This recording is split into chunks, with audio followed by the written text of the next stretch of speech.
Delighted to say that we have a minister from the United States government here with us, as I have already hinted at, somebody who sits in President Obama's cabinet and runs a formidably important element of that government, which is the Small Business Administration. So just to set that in context, the role of that department, if you like, is supporting America's 28 million small businesses. And in terms of some of the levers at their disposal, it oversees the world's largest seed fund, the largest middle market fund of funds, and I noticed this particularly, a $120 billion loan portfolio as well. So our next speaker is someone who absolutely sees entrepreneurship as a force for changing lives and lifting whole communities around the world. And it's a real honor to welcome her to Silicon Valley Comes to the UK. Please welcome Maria Contreras-Sweet. Thank you very much. Thank you. Thank you. Well, that was a very generous introduction. I really appreciate it. But I'm really, really grateful that you all invited me out to join you here at the UK, where we can talk about what's going to happen in the next 10 years. Because all we're talking about in the States is what's going to happen in the next 6 days. So it's all very, very much of a relief here to be with you here today. Anyway, seriously, this is such an important and favorite topic of mine. You can imagine, I've started 3 different businesses, and the last one I started was a community bank. So in my view, I call myself a businesswoman whose small business serves small businesses every day. And it is my great joy to hopefully connect with more of you as the week continues. Let me just say, just to level set a little bit, for those of you who are not familiar with the SBA, we call ourselves sort of the 3 C's organization. So this is the ABCs of SBA, for those who are in class. And that is that we provide counseling services throughout the country, and now we've expanded it to so many parts of the world. We have one of the largest networks of advisory services that are in market segments, from our veterans to our rural communities to our millennials to what I call our encore entrepreneurs, and that's looking younger and younger to me all the time, I must say. And so we are having a lot of fun with our outreach programs and learning the way in which we can use technology to deploy better. How do we use, for example, the Khan Academy? You're all familiar maybe with the investment that Microsoft made into the Khan Academy, where they flipped education upside down to say, what if we use the classroom for homework and we actually do the lecture when we're at home, and turn it upside down? And so we're studying how we can make our counseling operations much more efficient and effective around the world, and how we're connecting people. I started just this year 21 new Western Hemispheric relationships to have our counseling network connect with Latin America.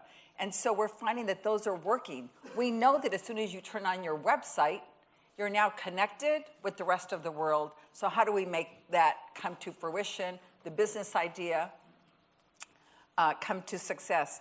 The second pillar of our work is what we call contracting. That is access to markets. Small businesses, startup entrepreneurs all ask us for access to markets. How do they get foot traffic? How do they get eyeballs? How do they get more clicks? Whatever it is that they're inventing, how do they get more of it? And so what we do is we provide access to the largest procurer in the world, and that's the US government. We also help our small businesses connect with the corporate supply chain, and of course, increasingly so, the globalization and the opportunities that portend there. How do we get more small businesses to partake and to team with you here in this room? And that's also an opportunity, I think, for technology. But we're doing a pretty good job in that regard, and our businesses are having great success. Just recently, I was at a CNBC gala, and I ran into a handsome young man who said to me that I was his best friend. And I didn't know that I was, but he explained to me that his name was Kevin, and that he'd been working for a really long time to reach markets, and that he needed access to capital for his idea. And so he came to the SBA after everybody else turned him down. And he used the 3rd C that I'm going to talk about, and that's access to capital. People need the fueling to get their businesses going. And so he went to a bank. He didn't have a rich uncle, and so he reached out to Uncle Sam, the U.S. government, and we were able to get him a loan of $250,000. That $250,000 seeded a new company called Under Armour. Under Armour is now global, and it is doing just well. And so I'm pleased that he was able to find his way to SBA, but he's not the first one. We helped to start AOL in its nascent journey. We helped to start FedEx, Apple, Tesla. There's so many companies. Qualcomm, I was just with the founding chairman of Qualcomm recently, and he told me his first story about how he came to the SBA. So I'm really proud of our legacy. I'm proud of our story. How are we doing with the broad population, you might ask? The president will boast, President Obama boasts, that we have experienced 72 months of consecutive job growth. That's impressive, 72 months. That has never happened in the history of the United States. I like to sit at cabinet and boast and lean forward. After the Secretary of Labor announces that, I say, but Mr. President, 2/3 of that job growth is coming from the small business community. Indeed, in the U.S. today, half of the private sector workforce is employed by a small business. And so our role is important, and we do see it strategic to America's economic comeback story. When President Obama took office, unemployment was at double digits. It's now hovering between 4.9% to 5%. We're very proud of that. When we arrived, we knew that the markets were somewhere around 8,000 to 9,000, you remember? We're now, as you've seen, 14.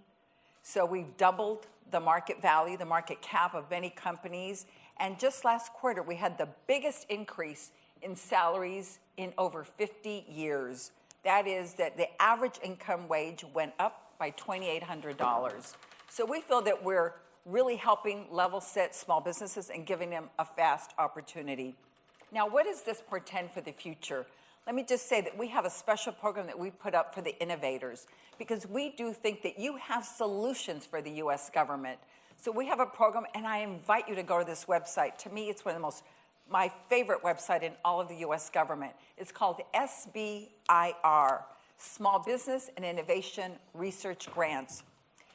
Our government puts up, whether it's the Department of Defense, Department of Energy, Department of Health, Education, we put up what the U.S. government needs are on our site.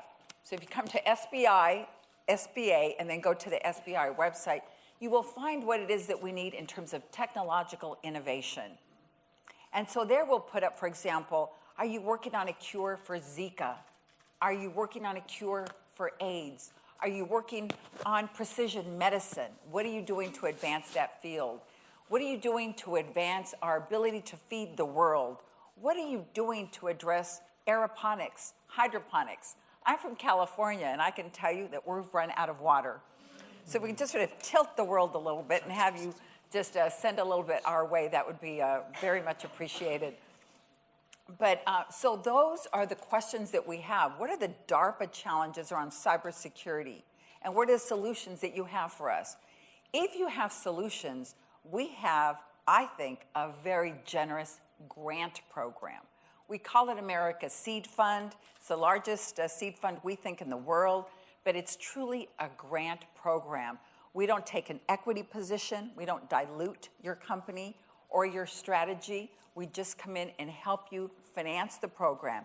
And if it proves to have some promise, we take you to phase 2, and then phase 3, commercialization, and then protect your patent. And so it's a very strong program, and I do urge you to consider it. What we're really interested in, however, is not just technologists that are going to come up with an innovation that's going to address our need, but we're looking for people who also want to have impact on the world. And so I hope that as you proceed and as you move along in your goals, in your programs, that you not only look at the technological development, but that you also think about how your product will have positive impact in the world. Some people say that business is business. But if a business serves society well, then I believe that a profit will be their reward. And I know that the new generation of entrepreneurs feel that same way. I see it, I feel it every day. I see it in people like Tracy, who's in our operation. He worked in Los Angeles, California, a very successful startup called LegalZoom.com. Anybody from the States know that product? A few of you do. For so many small businesses that couldn't afford a lawyer to file all of the permitting that they needed, LegalZoom is a solution, an online solution so that you can get legal services at a very democratized price. And so we're now having great success in getting more businesses licensed and ready to start up. What I challenge you with is this idea of Tracy and all that the White House is doing around attracting more people. Like the Peace Corps, if we could have more technologists raise their hand and also consider serving in government to transform what we do so we can make our programs more successful, we'd be very, very grateful. And I know that after having talked to so many members of your parliament here in the last couple of days, I know that they would appreciate it too. The changes that we have made as a result of technologists coming in have been incredible. I was able to meet with this beautiful, beautiful woman in New York. Her name is Nina. And Nina came to us and she said she had a new idea. Her idea was, she said, you know, if you ever need a bone graft because you've been hurt, if you need a bone graft, you know what you have to do? You have to wait for a cadaver. You have to wait, or you take a body part from somewhere else in your body to be able to use that bone to graft it where you need it. She's using 3D and DNA to create new, fresh bone from your own body. Incredible, these innovations, and I know that you're working on things like that. There's a gentleman who came to us and we gave him an SBIR, another SBIR grant, and he said, as we age, and all of us are hopefully, some of us get Parkinson's. And so when we go to have our pea soup in the afternoon, we can't get it. And so many of our seniors can't eat with grace, and so they don't join us at the dinner table or where we go out to dinner in public. What this Anupam did is he came to us and he said, I have a motorized undulation that will soften the spoon so that when you lift the pea soup instead of moving, it will undulate softer and you can get in and eat with grace. It is one of the first companies that Google went and bought. Now when I go see Anupam, he's very happy. Very, very happy gentleman, I must say. But what I love about Anupam, just like so many of our other recipients, is that he's now reinvesting in other small businesses. Kevin Plank from Under Armour just recently invited me over for dinner, and he had about 12 other small businesses that he was mentoring and investing in and helping to seed and to grow. So I think that's the opportunity for us in the future to think about how we can make not just SBA smarter, bolder, and more accessible, but everything that we do. How do we make smart cities so that all people in rural sectors can have access to technology?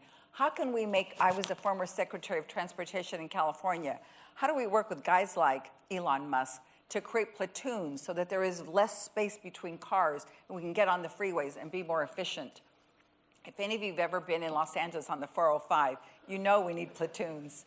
And so I'm hoping that you think about those kinds of things. How do we make it so that we do have cybersecurity and how do we find those commercialization of those solutions?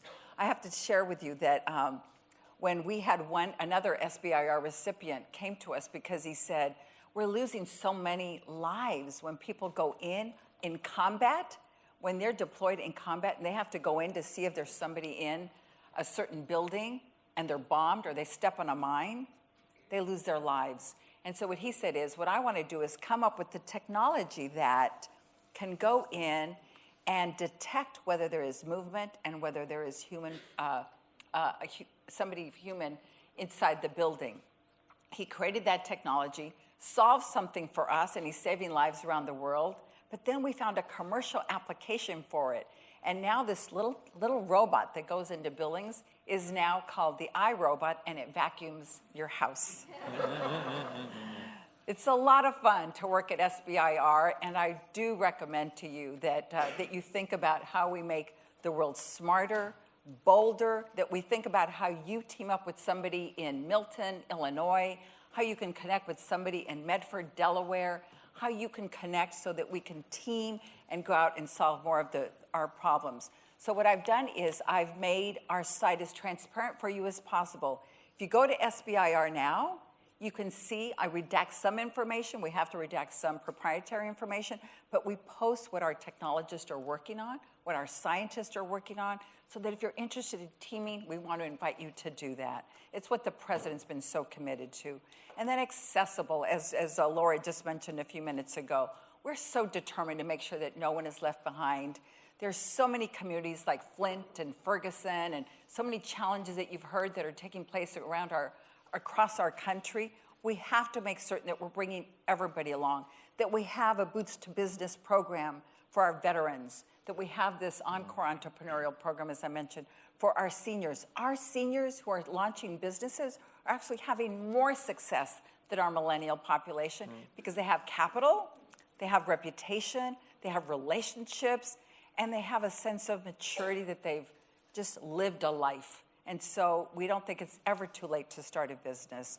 We even started a program recently for our felons re-entering society because so many of them say, I can't get a government job, I'm not going to get a corporate job, so we believe entrepreneurship is the only way.